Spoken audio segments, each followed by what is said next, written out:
When I first got out, I was in my late 30s and I had spent my entire adult life in prison, so I worried what people were going to think or how they were going to receive me. I was in a relationship, so I worried that it was going to negatively affect my girlfriend's career. I wondered what her friends were going to say.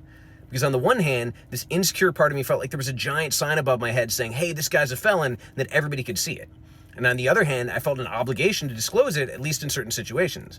Like I joined a jiu-jitsu gym right after I got out, and I remember talking to the owner and being like, hey man, I know a lot of police officers work here, like, I don't want to have any problems, like, is this okay? And he asked me what I did, we talked about it, and he said, hey, if anybody has a problem with you, they have a problem with me, because everybody here is welcome. And by and large, that's how I've been received. People have welcomed me in. And then once I started making videos on social media and it blew up, and then I was on the front page of the paper not once but twice, all of a sudden I started expecting that everybody knew my story, because people would come up to me in the co-working space, they would come up to me at the gym, or come up to me as I was walking down the mall and be like, hey man, I love your story, or hey, my cousin was locked up. Or basically, a lot of people are ashamed of their past and they try to keep it a secret and they worry that someone is going to find out.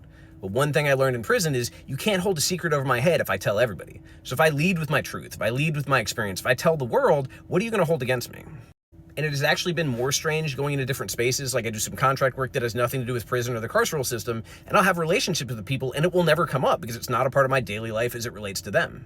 So then 6 months or a year later, when somebody does find out, they're blown away. They're like, wait a minute, you did what? You were where for how long?